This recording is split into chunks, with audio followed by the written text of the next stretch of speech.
මගේ YouTube channel එකට ඔයාලව ගොඩක් සාදරයෙන් පිළිගන්නවා. ඔබේ ජීවිතය සතුටින් සාර්ථකත්වයෙන් පිරුණු එකක් වෙන්න ඔබටත් අවශ්‍යද? එහෙනම් අපි අද කතා කරමු විශ්ව ආකර්ෂණ නීතිය ගැන.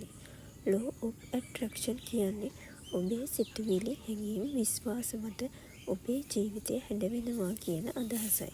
විශ්ව ආකර්ෂණ නීතිය කියන්නේ මොකක්ද? ඔබ හිතන දේ ඔබ වෙත ඇදී එනවා කියන නීතියක්. ඔබ හිතන දේ, හැඟෙන දේ, විශ්වාස කරන දේ විශ්වයට පණිවිඩයක් ලෙස යනවා. එයට උත්තරයක් විදියට ඒ වගේම එනර්ජි එකක් ඔබට ආපහු ලැබෙනවා. උදාහරණයක්, ඔබ නිතරම කියනවා නම් මට සල්ලි නෑ, මට කොහෙත්ම සල්ලි නෑ කියලා විශ්වයේ එය සත්‍යයක් කළ තවත් අවස්ථා අරගෙන එනවා සල්ලි නැතිවීමේ.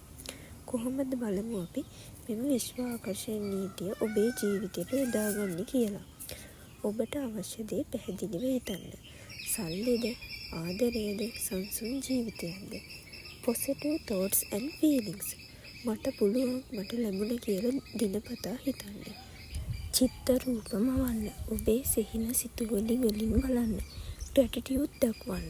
ඔබට ලැබිලා තියෙන සියලු දේට ස්තුතිවන්ත වෙන්න. ඇක්ෂන් එකක් ගන්න. විශ්වාසය තියලා කටයුතු කරන්න. ඔබගේ සිත ඉතා ශක්තිමත් උපාංගයක්.